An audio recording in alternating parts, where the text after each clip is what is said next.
ഇത് ബോക്സറാണ് ബ്രീഡ് വരുന്നത്. കൂടുതലും നമ്മൾ പെറ്റിങ്ങിനാണ് ആൾക്കാർ കൂടുതൽ നമ്മളിൽ നിന്ന് പർച്ചേസ് ചെയ്യാറുള്ളത്.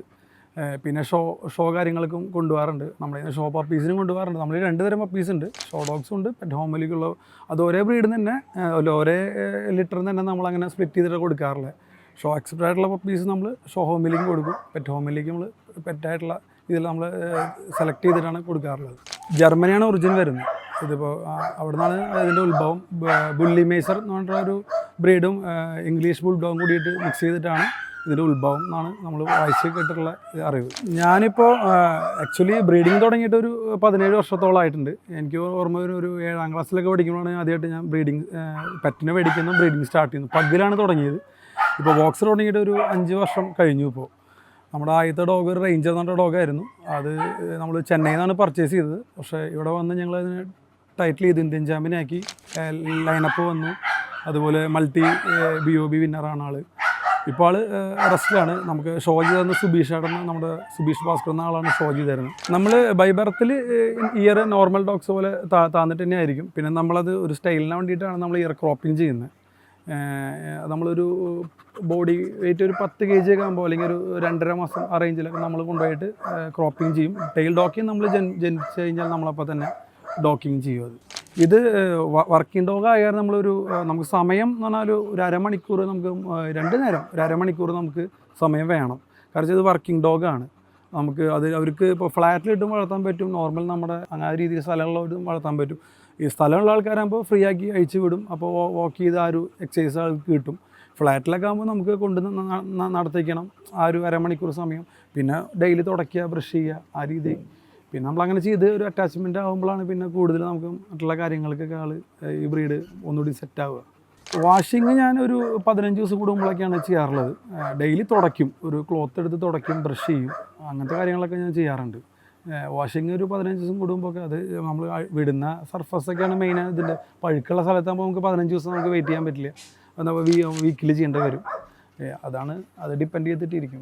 നമ്മളൊരു 30 ദിവസത്തിൽ നമ്മൾ ഫസ്റ്റ് വാക്സിൻ ഉണ്ട്, അത് നമ്മൾ ചെയ്യും. ഇപ്പോൾ പപ്പി DP ആണ്. അതിനുശേഷം പിന്നെ നമ്മൾ DHPP നമ്മൾ ചെയ്യും, അതിൻ്റെ ബൂസ്റ്റർ ചെയ്യും. പിന്നെ അതിൻ്റെ റാബീസ് നമ്മൾ DHPP ചെയ്തതിന് ശേഷം ഒരു 10 days കഴിഞ്ഞിട്ട് പപ്പീസിനെ സെയിൽ ചെയ്യാറുള്ളൂ. കാരണം ഇമ്മ്യൂണിറ്റി നമുക്ക് അവർക്ക് ഒന്ന് ആയി വരുന്നൊരു സമയം ഒരു 10 days എന്നാണ് നമുക്ക് കേട്ടിട്ടുള്ളത്. അപ്പോൾ നമ്മളത് 10 days കഴിഞ്ഞാൽ നമുക്ക് സെയിൽ ചെയ്യാറുള്ളൂ. നമ്മൾ കളർ എന്ന് പറയുമ്പോൾ വൈറ്റും ഫോണ് ബ്രിൻഡൽ, ഇതാണ് 3 കളേഴ്സാണ് ബോക്സറിൽ വരുന്നത്. അതിൻ്റെ ഡാർക്കും ലൈറ്റും ഷെയ്ഡുകളാണ് മറ്റുള്ള കളേഴ്സ്. റിവേഴ്സ് ബ്രിൻഡൽ, മഹാഗണി, അതുപോലത്തെ കളേഴ്സൊക്കെ ഉണ്ട്. അത് ഡാർക്കും ലൈറ്റും വരുമ്പോൾ അതിൻ്റെ ഷെയ്ഡിലാണ് നമുക്ക് പിന്നെ ആ കളർ വ്യത്യാസങ്ങൾ വരുന്നത്. മെയിനായിട്ട് 3 കളറാണ് ഉള്ളത്, വൈറ്റ്, ഫോണ്, ബ്രിൻഡൽ. നമ്മളൊരു 20,000 മുതലാണ് നമ്മൾ സ്റ്റാർട്ടിങ് പ്രൈസ് ഉള്ളത്. പിന്നെ ഡിപ്പെൻസ് ആണ് നമുക്ക് മെയ്റ്റ് ചെയ്യുന്ന മെയിൽസിൻ്റെ ക്വാളിറ്റി, ഇമ്പോർട്ട്, അതുപോലെ നമ്മുടെ ഈ ചാമ്പ്യൻ ലൈൻസ്, അതൊക്കെ വരുമ്പോൾ നമ്മൾ അതിനനുസരിച്ചിട്ട് നമ്മൾ പ്രൈസിൽ അങ്ങോട്ടും ഇങ്ങോട്ടും മാറാറുണ്ട്. സ്റ്റാർട്ടിങ് നമ്മളൊരു 20,000 രൂപയാണ് സ്റ്റാർട്ടിങ് നമ്മുടെ പ്രൈസ് വരുന്നത്. പൊതുവെ ഇപ്പോൾ ഡോബർമാൻ, റോട്ട്വീലർ എന്നൊക്കെ പറയുമ്പോൾ ഒരു സിംഗിൾ ബാർക്കിങ്ങിൽ ഇപ്പോൾ നമ്മൾ പുറത്തുനിന്ന് വരുമ്പോൾ ഒറ്റ ഇതിലാണ്ട് തരും. ഇത് ഭയങ്കര ഒരു പ്രത്യേക ശബ്ദമൊക്കെ ഉണ്ടാക്കി നമ്മളെ ഭയങ്കര ആകർഷിക്കുക, നമുക്ക് അങ്ങോട്ട് ചെല്ലാളൊരു ടെൻഡൻസി വരും. ഞാനിപ്പോൾ പുറത്തുനിന്ന് വന്നാലും നമ്മുടെ റേഞ്ചർ ഡോഗിനെ തൊട്ട് തലോടിയിട്ട് നമുക്ക് അകത്ത് കയറാൻ പറ്റുള്ളൂ. കാരണം എപ്പോഴും ഒരു പ്രത്യേകത, ഒരു ശബ്ദം ഉണ്ടാക്കി നമ്മളെ വിളിക്കുന്ന രീതി പോലെ ഫീൽ ചെയ്യും നമുക്ക്.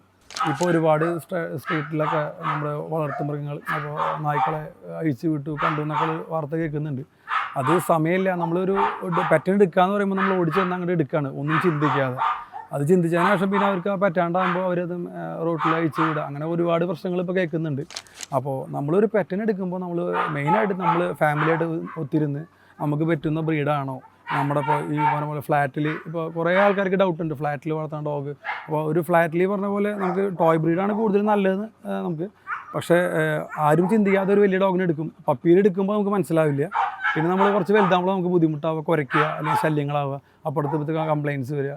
ഇപ്പോൾ മറ്റുള്ളതാകുമ്പോഴും എല്ലായിടത്തും ഇതാണ് ഒരു പ്രശ്നം വന്നുകൊണ്ടിരിക്കുന്നത്. അപ്പോൾ സമയം ഒരു പ്രധാന ഘടകമാണ്. നമ്മൾ സമയം നന്നായി നോക്കുക, നമുക്ക് പറ്റുമോ, നമ്മുടെ ജോലിക്ക് ചേർന്നിട്ടുള്ള ബ്രീഡാണോ എന്നൊക്കെ നോക്കിയിട്ട് നമ്മൾ എടുക്കുക.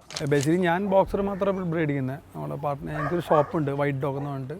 അത് തൃശ്ശൂർ MG റോഡിലുണ്ട്, കുന്നംകുളത്തുണ്ട്, മണ്ണൂത്തിയിൽ വരുന്നുണ്ട്. 3 ഷോപ്പുകളുണ്ട്. അതിൽ ഗ്രൂമിങ് ഫെസിലിറ്റി വരുന്നുണ്ട്, ബോർഡിംഗ് ഫെസിലിറ്റി വരുന്നുണ്ട്, പിന്നെ ഡോഗ് ഫുഡ്, സപ്ലിമെൻറ്റ്സ്, ഗ്രൂമിങ്, ഇതെല്ലാം വരുന്നുണ്ട്.